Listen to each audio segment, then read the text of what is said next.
And a good evening. I'm Zach Hughes, and this is Hot Topics.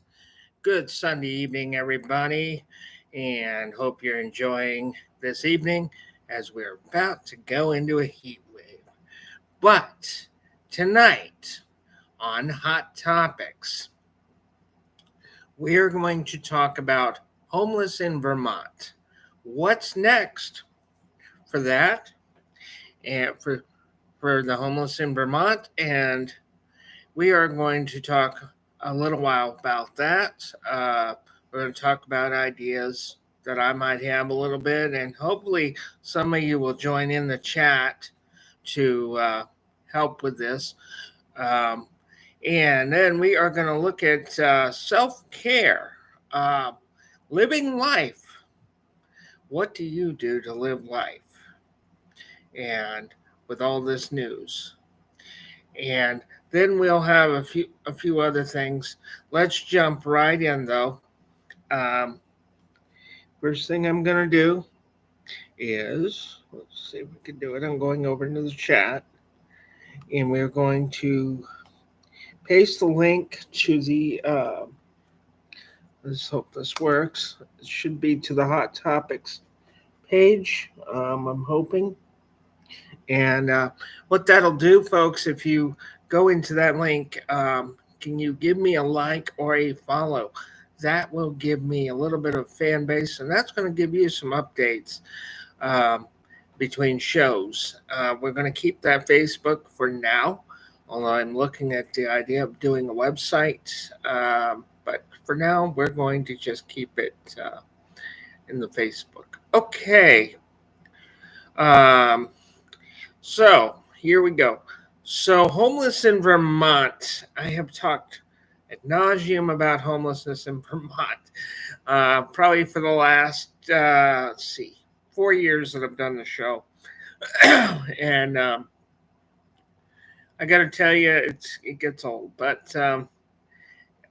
it's passionate. That's a passionate subject for me. Um, so let's talk about what's next about that. So, as y'all know, it's been a couple weeks since I've been on, and I do apologize about that. Um, but I needed to take a small break. Um, but the issue is that since we've been, I'm not sure if I covered it last time or not, but basically, H91 did not pass, folks. Okay, it wasn't. It was passed. Sorry, it was passed by the House and Senate, but then it didn't get signed into law by the governor. It was vetoed. Um, and so, what does that mean? Well, a couple different things that I need to talk about tonight about that.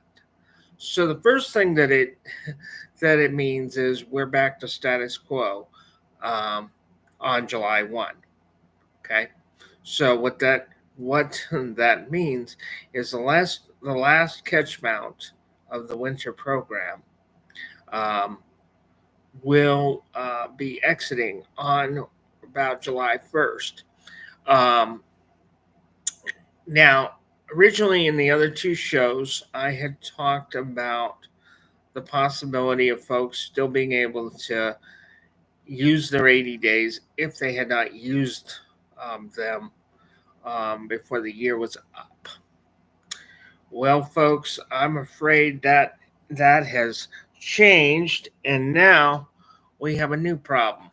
It's not a new problem, but basically, uh, Economic Services has interpreted the governor's executive order to mean that the 80 days are being counted during that from April to June. So that pretty much kicks it for folks. Okay. And so it theoretically means that folks would be able to get help again in December if we get this right. But um, that is where we're at, and that is kind of a disastrous situation. Providers are frustrated, homeless people, folks are frustrated. It's not looking too good. Um, So, what does that really um, come out to? Um, and where are we? Okay, this this is going to need to be more of a push now um, for next legislative session. Um, really on a different approach, and I'm going to start asking around um, to our advocates and just bring this idea up that I brought up, that I've been bringing up very quietly. Now I'm going to bring it up into the broadcast waves. I'm wondering if anyone has given any thought to approaching the governor to see what he would be willing to sign for an overhaul. This H91 was kind of done, but it was good. It had its flaws, but it didn't. But it cost too much, according to the governor, and there were a few other issues he had with it. But he wasn't the only one who had issues with it. The shelter network also had issues with it. So we need to find a middle ground here. We need to stop having these just talking about it, because it's really one of the things I've noticed in the last month is we're talking about it, we're pushing, we're trying to get the governor's attention, but somebody needs to make a way to connect with the governor to see what what he would be willing to sign for an overhaul. This is not, going to go away, and it is going to get a lot worse before it gets better. So we need to look at ideas right now, um, and really kind of jump into them. H91 had provided for, and I've talked about this before, but H91 would have provided for the community action agencies or the CAPS in Vermont to do the day-to-day stuff. And also, um, there were a few other provisions in the bill, including giving money directly to the municipalities. Um, but we need to look at the reality of the situation. What are we willing to do? And I want to do more than talk about it. I'm trying to engage folks in the idea of actual ideas. A while back on the show, I talked with a few friends of mine and we were bouncing around numbers. We're looking at investments. We're trying to figure out, wouldn't it be better to put somebody in instead of a hotel, an actual, room or an apartment setting, um, and the cost of it. What are we spending? One of the issues of the governor indicated we were spending too much. Um, he wanted to have it be what we were spending now. So that's going to mean that we had to have the work. Instead of just talking about it, we need to come together. And some people say, I know about a month or two ago, I was talking to a legislator, and they kind of, said, well, actually, it really should be, you know, um, it shouldn't be our job, meaning me or others out in the community, to come up with this. But the reality is, it's becoming that, because it's, we have, just to give you an idea of what everyone's upset about right now, and what I'm hearing from advocates, is the concerns are as real as they're going to get. The issue of people who are on oxygen, who have devices that need to be plugged in. Um, where are they going to go for this?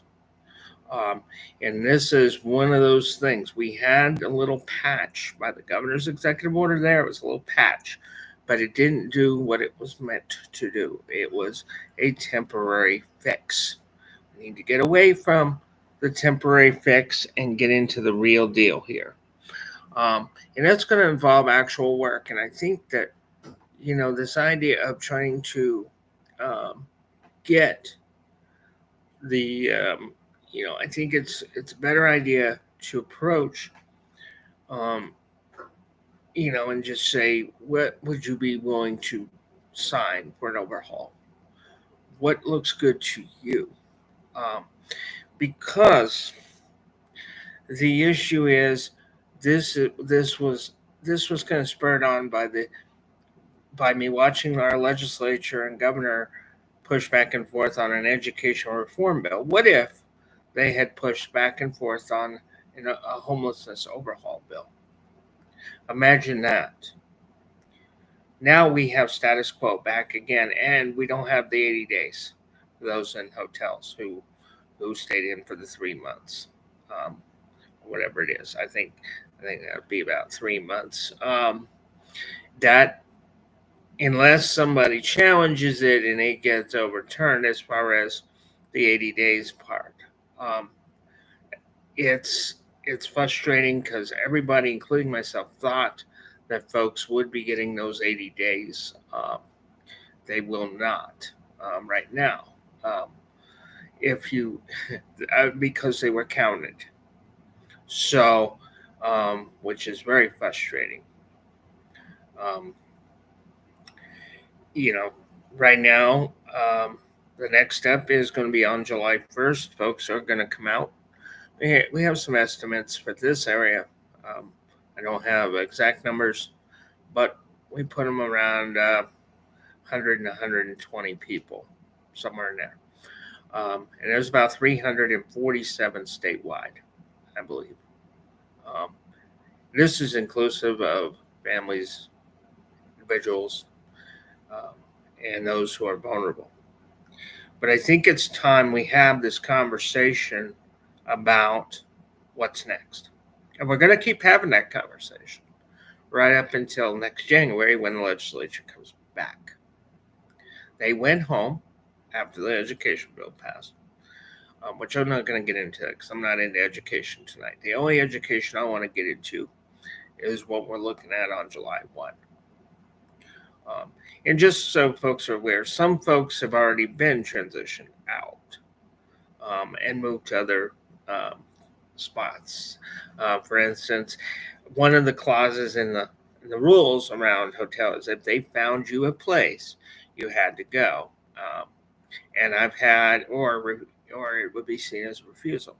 And I've worked with at least one individual who is now who went into shelter because they found him a shelter bed.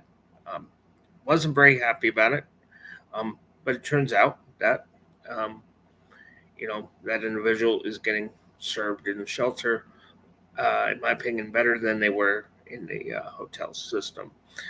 Which is another reason we look at this. We need to look at the hotel. As much as the hotels provided a cushy feeling for folks, um, we need to look at how the service delivery would look. I will be critical of the fact that we weren't able to get services out to folks at hotels. I don't think that's cool to have people just sitting out there doing nothing.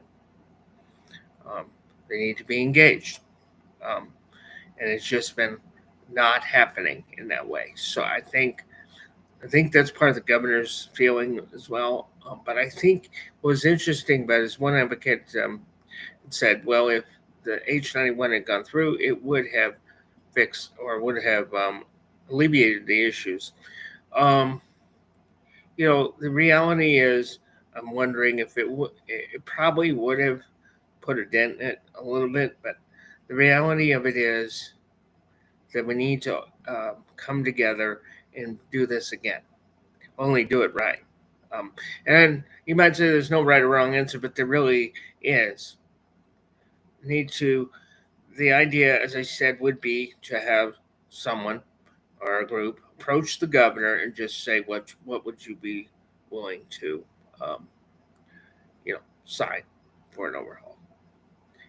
Um, and while you're doing that, also have these meaningful conversations with everybody, including those on the ground, including the shelter networks, who I believe felt like they were not included in the H91 discussions. So this is why there was some issues with that. And when you're not included in it, it's not good. Um, as you said, my take of H91 was it was a start, but we now need to do the actual work. And wouldn't it be great if we could, get going on this next session and do that? Um, but in the meantime, we're going to see about 347 people coming out of hotels statewide on July 1. Um, you know, and so that's the issue. So what's going to happen going forward is that folks who are new to the system, haven't had 80 days before, we'll give those 80 days, meaning if they didn't do the 3 months here in the hotel extension with the executive order, and they have 80 days that just came into the system, they'll get those. If you, in December, each year, between December and March, um, there's the exempt time where people are on winter. And that's also there. For those who didn't take the governor up on the executive order and were just camping out during that time, or left, and they still have the 80 days, they can find out how many they have by calling economic services, and just seeing what they have. So that is where we're going to end up. And I believe most people will not be able to get help until December, otherwise, being the ones in the hotel. I believe there's about 24 of those folks in Montpelier who are going to be exiting, data wise. Okay. And I just want to be clear, just data wise, we're looking at data right now. So don't think, and we will not be identifying anybody because that's not what we do here. So, what does that look like though on the ground? It looks like a lot worse, and it gets worse. What is interesting, and I'm hoping, as I said, I'm going to see. There's absolutely nobody here in the chat tonight, but that's okay because we're going to keep this discussion up next week as well. Yeah. So, what can we do, right? What we can do is just start looking at the numbers, meaning money wise, and then come up with some ideas. And if you have ideas, you can actually put them here in the chat during the show. I need to clarify that. So during the show, you can put stuff in the chat. After the show, you'll have to comment below the show's picture there, and I will show it to you after the show. You'll see it on there on YouTube. And I'm just looking to see if any of you have any ideas. And I've heard some interesting ones over the last few years, including using buildings that are empty. And, the other ones I'd heard is how about a one-time investment? More investments that, and some of my ideas included utilizing transitional housing more, utilizing, getting a pool of landlords that would take high risk situations, and be willing to be part of that, and maybe using the buildings, empty buildings, like folks have said, instead of using hotels. The cost is what we need to look at. Um, and we need, it would be great if we could be innovative. I want to let you know though right now, I came into this in the homelessness work thinking that we could solve it. It became a larger issue than I thought it would be. Um, Thinking of solving it, right? But now I look at it as a guidance thing. And if somebody can get housed, that's wonderful. But we're not going to solve it. So I want to be clear right now. I'm not looking to solve it. I'm looking to um, save lives. Okay. So there's a little bit of a difference there, but I don't think putting people into hotels is going to do it. And I think we need to be look at that and get ready for some investments. I don't know what the difference will be because I haven't sat down yet and looked at it myself when I have a chance. I was talking to my friend last week. She was down here and she said, "You work all the time," and I said, "Oh no, I am working on a project right now. I was working on a website update, but I wasn't really working." That's one of my projects I like to do when I'm not doing anything. This might be a pet project that we can all look at. Just the idea of looking at numbers and really trying to look at it. But there's the reality. Reality is we're not going to be able to help everybody.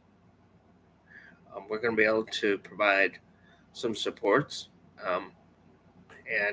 and do the best we can. But this system here that we currently have with the 80 days in the hotels is riddled with holes that could be a problem. Um, and it is a little bit better than our old system. Our old system, I just want to give you a comparison. Our old system prior to COVID had a couple of different tiers happening. One was you got 28 days a year. Okay, that's it. That's all you got. So it was under tight criteria. So we're back to tight criteria, by the way, on this stuff, except for December. Well, I think you still have to meet the criteria. I can double check that, but the tight criteria. So prior to COVID, we had 28 days a year for the first, option. The second option gave you 84 days that you could use, but it had to be catastrophic. It had to be a catastrophic scenario, flood, fire, so on. It also had to be it could be a domestic scenario. But those were per year. So understand this very clearly. There was no extending it. So what we have now is 80 days a year. Okay. And that's what we have. And that's our system. We also rely on a network of shelters to provide shelter for folks. We rely on, and there's other there's different types of shelters, but that's what we have right now. And shelters are often at capacity. They also have rules, and they have issues that people cannot deal with in shelter. So the hotel system was a nice backdrop. The problem is it costs money. It's not cheap. It's also been acknowledged as not sustainable to do it this way. So what do we do going forward? We look at alternatives. So I encourage you to if you would, um, think about that between shows. And if you could comment below the show, and I will show you where that is. After the show, you'll see it. I'm going to put a comment in the section below the show that when you come to YouTube onto the site, um, onto the link, you should see a comment area there, and that's where you can put your post show comments instead of doing chat. They don't do it that way over here.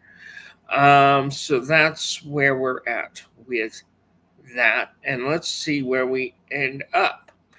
We will talk about this again next week. Again, I want to leave you with some of my ideas, uh, and then we will see if anyone will have any ideas between shows. Some of my ideas would include, as I said, um, getting utilizing transitional housing units more. Instead of putting someone in a hotel, we would put them in a transitional housing situation. Um, and or find a set of landlords who are willing to take on challenging folks or less challenging folks um, if they have the units. So that is just some of the ideas. Um, and of course, the other idea would be that I'm kind of agreeable to thinking about, agreeable to in my mind is that it's possible that if you have a person has a building, they're willing to you know donate toward this or whatever, that we could do something like that. Now there are other housing units popping up. There are other housings popping up. The only problem is it costs a significant amount of money, but it's not terrible. And I think if we got more of these, and I'm going to want to say that.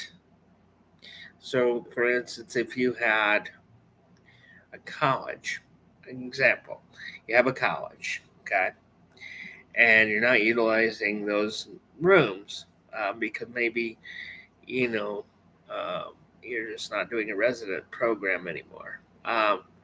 Maybe utilizing some of that space for this type of thing.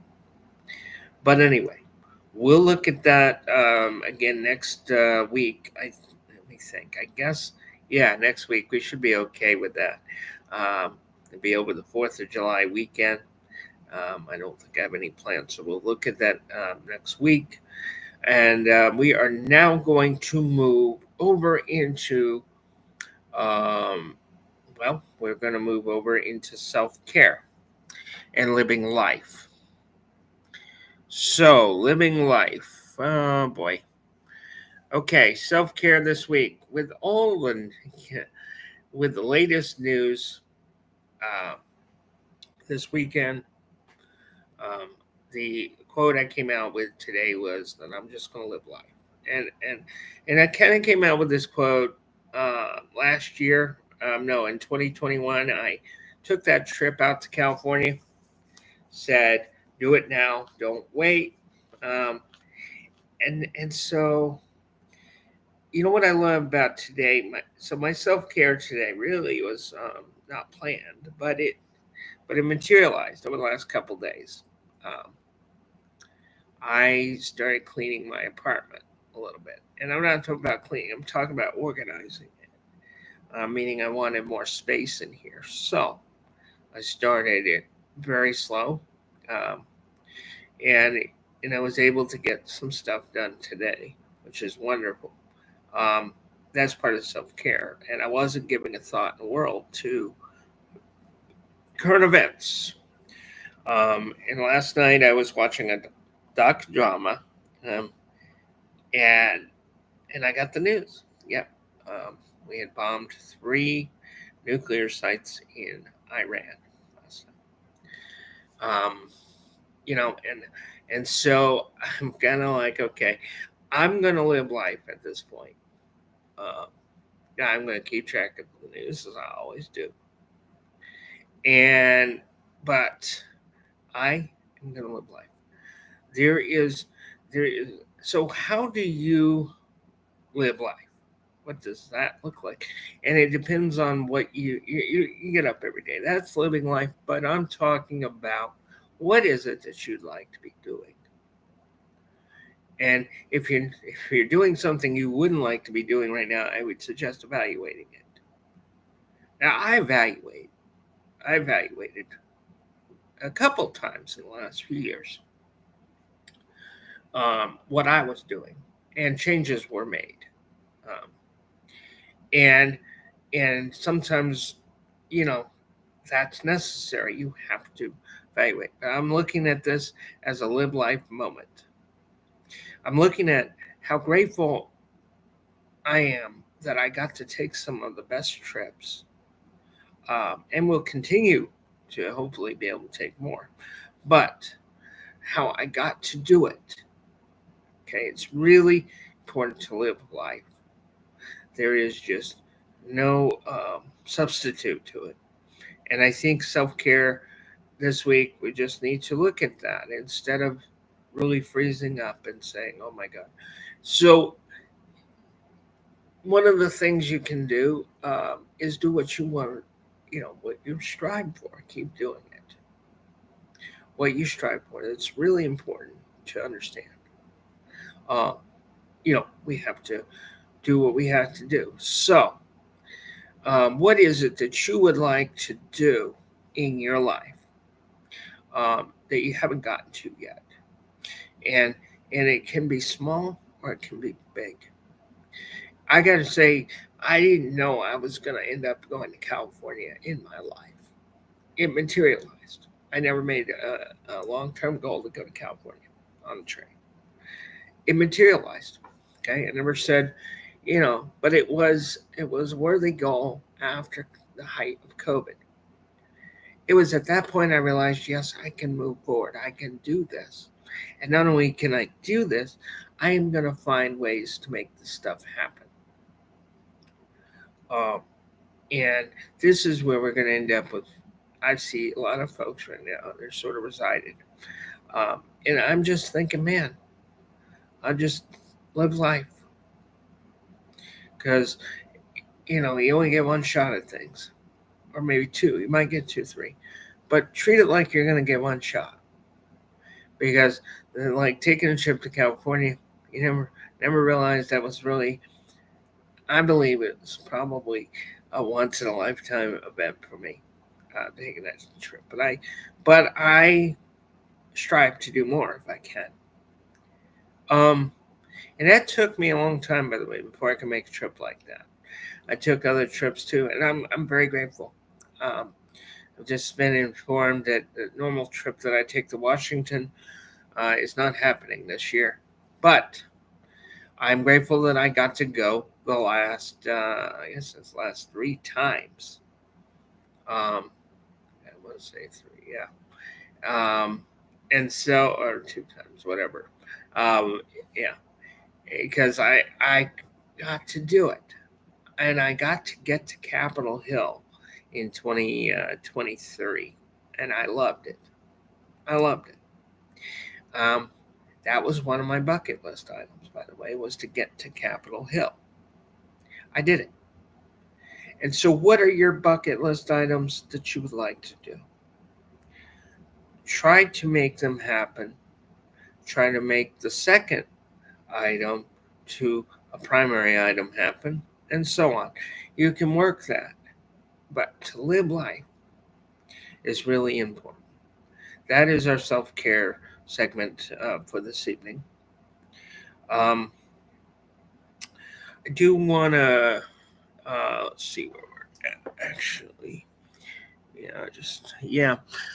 I do want to talk about one more thing. Just want to make sure we're still good. There we go. Um, so the other thing I posted on the Hot Topics page, there's been a couple of developments that I want to talk about before we close tonight. The First one has to do with that the there was a plan for a youth juvenile campus in Virginia. This would have replaced Woodside. We currently have no real juvenile no juvenile center in Vermont. I believe we have maybe one bed set. Some, I believe. Um, Not sure if we have that one in Middlesex or not. I'll have to double check. But the bigger issue is the campus in Virginia has been withdrawn by the state. So it's back to the drawing board. Um, and that is concerning. And I won't go too deep into it tonight, but I will continue to say that this state is struggling with this situation. Um, and, uh, we had Woodside for a number of years, but it went it went awry. And plus, the philosophies behind Vermont's juvenile system is a lot different than most places. The juvenile system in Vermont strives around, um, community. So the issue here tonight is just to note that we're back to square one with that, because that campus in Virginia has been withdrawn. Proposed campus in Virginia has been withdrawn, and it was going to be on the yeah. So that's where we're at with that. The other thing I want to bring up, because I always you'll see stories that I post on the Hot Topics page around uh, cell phone use by children in school. Boy, I wish this is something that could have been done at a local level. I'm not just happy about this being a uniform or being a legislated move. I just feel like some things can be left to the local side. Um, this was one of them, and I don't know. I've kind of, you know, but I've heard some good things around non-cell phone use policies in the schools. Some of the reports coming back, even from the kids themselves, were saying they have positive improvement. Staff are seeing it. Different schools are seeing this. There are concerns around how this will affect some kids and their parents likewise. But I will leave you tonight with this observation that we cannot continuously legislate ourselves out of things. This could have been dealt with on a local level. And yes, there are uniform policy across the nation. I get that. And I get that kids shouldn't be using cell phones. And then I'm going to get into even better. Like, 30 years ago when we were in school, oh my God, that sounds like my parents, grandparents. But really, we didn't have cell phones. Our original communication was you you got called to the office if you had a message from your parent or whoever. Uh, and you could call home on a payphone. That's how that happened during your free time. And there's so much today around technology, the cell phones being part of everyone's life. The only, what I love about the cell phone is I'm thinking, well, does that include the teachers too? Right? You think about that and make sure that, it's all equalized, but in reality, who knows? Um, and the thing is around this is we just didn't have this issue back in our days. Um, we did have, we had email that started to develop around, like 94, 95. We started to play around with email a little bit. Um, but that, but cell phones, that was not even reachable. because we had landlines. But I just wonder, is there a limit to legislation um, at a state level, federal? Can we do some things at a local level? And this is one of those things I would have liked to have seen this done at a local level. I think this could have been achieved um, at local levels. Um, and it's all about philosophy too. You know, I mean, we're not going to be able to legislate our way out of everything. You can't do that. And and I'm thinking about so many laws that have passed over the years that you think, my goodness, did we really need a law for that? Um, but you'd be surprised. Okay, folks. Well, that's about it. But before I go tonight, folks, I want to wish my one of my buddies a very happy birthday tonight. My happy birthday wish goes out to Frank Walker. I've known Frank. God, has it been 25 years now? My God, it's crazy. Okay, where did that time go? Okay, 25 years. And by the way, 27 years ago, yours truly graduated high school. That's right. Um, Boy, that was this weekend 27 years ago. Just doesn't seem possible. Okay, and before I close out, please be careful in the next few days as it is supposed to be really hot. Um, just use caution out there. Uh, Remain hydrated, and if you don't have to go out, probably shouldn't go out.